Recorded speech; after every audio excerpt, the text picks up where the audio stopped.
መዳም ቤት ሆናችሁ ብራችሁን በሐዋላ የምትልኩ ለአንድ ብርና ለአንድ ሳንቲምና ለ2 ሳንቲም ብላችሁ አዳዲስ ሐዋላዎችን ፈልጋችሁ ብር የምትልኩ እንዲሁም ብዙ ብር ካላችሁ ለሰዎች የምትናገሩ እህቶቼ እባካችሁ ጥንቃቄ አድርጉ። ተሰተሩ፣ ሚስጥር ያዙ። ለራሳችሁ ሚስጥር ፕራይቬት ነገር ይኑራችሁ ማለት ነው። ዛሬ በአንድ ጓደኛዋ ምክንያት አንድ እህታችን ምን እንደሆነች እነግራችኋለሁ። የስንት አመት መዳም ቤት ለፍታ ደክማ ያመጣችውን ብር እንዴት እንደተበላች በሐዋላ ምክንያት እነግራችኋለሁኝ። ጉዳዩ በፖሊስ ቁጥጥር ስር ውሎ ሁሉም ሰው ቅጣቱን አግኝቷል። ግን ለእህታችን ምንም ጥቅም የለውም። ምክንያቱም ብሯ ያ ሁሉ ዘመን ለፍታ ደክማ ላቧን ጠብ አድርጋ ያገኘችውን ገንዘብ ኦልሬዲ በእጇ አልገባም። ነገር ግን ምንም ፋይዳ የለውም ማለት ነው። ውሻ ጮኸ ጅብ ከሄደ ውሻ ጮኸ ማለት ብቻ ነው የሚሆነው ማለት ነውና ይሄ ቪዲዮ ኮንትራት ቤት ላሉ በመላው ዓለም ላይ ተሰደው የሚኖሩ ብራቸውን በብላክ ማርኬት ምናምን የሚልኩቶቼ እንዲደርሳቸው የመጀመሪያውና ዋነኛው ላይክ ይጠቅመኛል። ላይክ ለኔም ያበረታኛል። ከወደዳችሁት ነው፣ ካልወደዳችሁ ግዴታ አይደለም። ግን በፍቅር ከወደዳችሁት ላይክ አድርጉኝ። የበለጠ ደግሞ ጥሩ እንድሰራ ጥሩ መረጃ ላይ እናንተ እንዳመጣ ከፈለጋችሁ እኔ የምመቻችሁ ከሆነ ንግግሬ ትምህርት የሚመቻችሁ ከሆነ ሰብስክራይብ አድርጉ፣ ላይክ አድርጉ፣ ደውል ምልክቷን ተጫኑ። ከቻላችሁ ሼር ለ10 ሰው ሼር ብታደርጉ ሀቂቀተን ኪሳራ የለውም ማለት ነው። የተፈጠረውን ነገር እነግራችኋለሁ ቀጥታ ማለት ነው። ላይኳን እንዳትረሱ።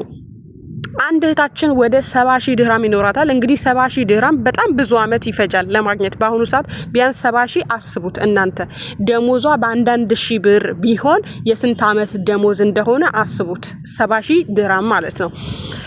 ከዛ ለአንድ ጓደኛዋ በአዲስ አበባ ላይ ቤት ልትገዛ እንደሆነ 70,000 ድርሃም እንዳላት ለውዷ ጓደኛዋ ትነግራታለች። ለውዷ ጓደኛዋ ስትነግራት እቺ ጓደኛዋ ደስ አላላትም፣ አስመሰለችላት፣ ሳቀችላት ምናምን። እሺ ሐዋላ አገናኝሻለሁ ምናምን ትላታለች።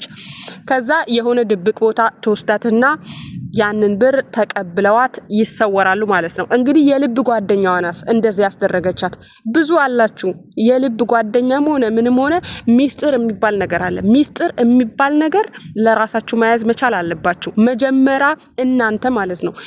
ሶሻል ሚዲያው ላይ የሰው ጠበቃ ናችሁ፣ የምታቁም እናንተ ናችሁ፣ የምትረዱም እናንተ ናችሁ፣ አዋቂም እናንተ ናችሁ፣ ሁሉም ልበቀናም እናንተ ናችሁ። ነገር ግን ለራሳችሁ ምን የምታቁት የምትጠነቀቁት ነገር አንዳችም ነገር የላችሁ ማለት ነው።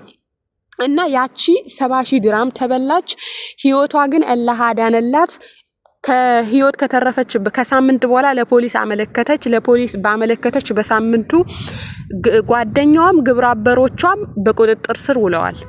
እቺ ጓደኛዋ ለ15 አመት እስራት ጽኑ እስራት ተፈርዶባታል። እነዛ ደግሞ ግብረአበሮቿ 10 አመት ተፈርዶባቸው እስር ቤት ይገኛሉ ማለት ነው። ከዛ በኋላ የትም ሀገር እንዳይሉ ዲፖርት ይደረጋሉ። አልሙሄም እነዚህ ሌቦች በእርግጥ መታሰራቸው መቀጣታቸው ጥሩ ቢሆንም ለልጅቷ ምንም የሚጠቅማት ነገር የለም። ብሯ አልተመለሰም። ኦልሬዲ ብሯ ተበልቶ ቀርቷል ማለት ነው። ገባችሁ? አንዳንድ ጊዜ ማለት ነው የሆነ የራሳችሁን ሚስጥር ለመናገር የሚበላችሁ ሰዎች አላችሁ። አፋችሁ የሚበላችሁ። ሀቢብቲ አንቺ ያለሽ ነገር ድብቅ አድርገሽ መያዝ መቻል አለብሽ። አያችሁ፣ የገዛ ጓደኛ ማይተምንበት ሰዓት ደርሰናል ዛሬ ላይ ማለት ነው። ማንም ሰው በህይወታችሁ ማመን የለባችሁም ራሳችሁና ራሳችሁ ሲቀር ማለት ነው። ስፔሻሊ ብር ስትልኩ አብዛኞቻችሁ ምንድነው ስህተት የምትሰሩት? ብር ስትልኩ ለአንድ ሳንቲም ለ2 ሳንቲም ደዋራ ሐዋላ አዲስ ሐዋላ ትፈልጋላችሁ። አዲስ ሐዋላ አትፈልጉ። ይሄ ታማኝ ሐዋላ ከሆነ የሚታወቅ ሰው የሚያቀው ሐዋላ ከሆነ ችግር የለውም። 5 ሳንቲ 10 ሳንቲ ቢበላ ችግር የለውም፣ ይብላ። ሌቦቹስ ምን ይላሉ? በቲክቶክ ላይ እየመጡ 50 ብር ልክልሻለሁ፣ 52 ብር ልክልሻለሁ። ሌሎች ግን ታማኝ ሐዋላዎች ወይ በ48 ወይ በ49 ነው የሚልኩት። እንደዛ እየተባለ ብራችሁ ይሰምጣል ማለት ነው። ገባችሁ? በምታውቁት አገር በሚያቀው ብዙ ደንበኛ ካለው ሐዋላ ስትልኩ ግን ልባችሁ ይረጋጋል። የተወሰነም ቢሆን ይረጋጋል። የምታውቁት ሐዋላ ቢሆንም ብዙ ብር ባንዴ አትላኩ። 20 ብር ይበላ ችግር የለውም። እንትኑ ማለት ነው መላኪያው ይበላ ችግር የለውም። ይበላ 20 ብር ይበላ ምንም ችግር የለውም። የበለጠ ከሚበላ 20 ብር ቀነስ እያደረጋችሁ መላክ ብዙ ብር ካላችሁ። ሁለተኛ ደግሞ በአሁኑ ሰዓት ደግሞ ብዙ ብር ካለሽ ይሄን ያህል 70,000 ድርሃም ምናምን ካላችሁ አገራችሁ ገብታችሁ የራሳችሁ የሆነ መሬት በስማችሁ ገዝታችሁ በህጋዊ መንገድ መሬት ገዝታችሁ ወይም ቤት ገዝታችሁ ወይም የሆነ ነገር በስማችሁ ገዝታችሁ አረብ ሀገርም ተመልሳችሁ ለመምጣት ከፈለጋችሁ ሞባይል ባንኪንጋችሁ ከፍታችሁ ኢንተርናሽናል የምታንቀሳቀሱት ወይም ውክልና ለእናታችሁ ወይም ለአንድ ሰው በአሁኑ ሰዓት ውክልና መስጠትም አስፈላጊ አይደለም። ውክልና ለእናታችሁ ብትሰጧት ትሞታለች፣ እናታችሁ ሟች ነች ማለት ነው። ገባችሁ አይደለ? ስለዚህ ሁሉም ነገር ኢንተርናሽናል ሞባይል ባንኪንግ ይፈታዋል ችግራችሁ። ከፍታችሁ ዝግጁ ሆናችሁ መምጣት መቻል አለባችሁ። ሌላ ደግሞ የሀገሩን ሁኔታ በልታችሁ የሀገሩንም ሁሉም ነገር ኑሮ ውድነቱም የሰውን ባህሪ ጸባይ አይታችሁ ተመልሳችሁ ጠንከራችሁ ትመጣላችሁ። ሞሽላዝም 70,000 ድርሃም እስኪኖራችሁ አረብ ሀገር ላይ ቆማችሁ መቅረት አይጠበቅባችሁ ማለት ነው። ኦኬ። አንዳንዴ በነገራችን ላይ በአሁኑ ሰዓት ስፔሻሊ ጓደኛ መታመን እንደሌለበት ሶሻል ሚዲያው ብዙ ተወርቷል፣ ብዙ ተደክሟል። ግን አትሰሙም እናንተ ማለት ነው። አትሰሙም። ተጠንቀቁ። ሰው አትመኑ። የሳቀላችሁ ሁሉ የሚወዳችሁ አይደለም። በአሁኑ ሰዓት እንኳን ጓደኛ ባዳ ተውና ሀቂቀተን ቤተሰብ ፋሚሊ ራሱ ባልታመነበት ዘመን ላይ በፍየል ዘመን ላይ በግ አትሆኑ፣ ተጠንቀቁ እላለሁ ሁሌም ማለት ነው። እኔ እናገራለሁ፣ አትሰሙም።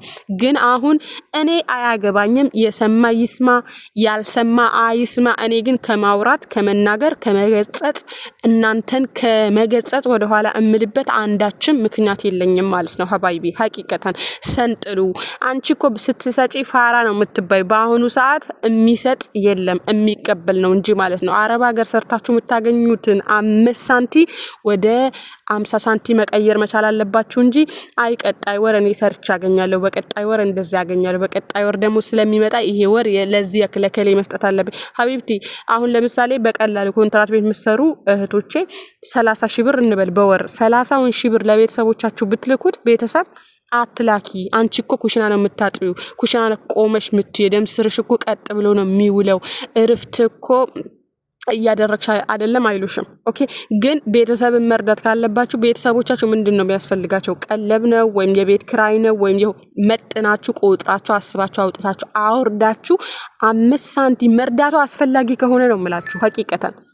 አንዳንዴ ቤተሰብን መርዳት ቤተሰብ ማበላሸት ነው። አንቺ ባዶሽን ከአረብ ሀገር ወደ ኢትዮጵያ ስትሄጂ እነሱ ያንቺ እጅ ነው የሚጠብቁት። መጨረሻ ከቤት ያስወጡሻል። ውጪ ምን ጠቅመሻል፣ ምን ሰርተሻል ነው የምትባዩ።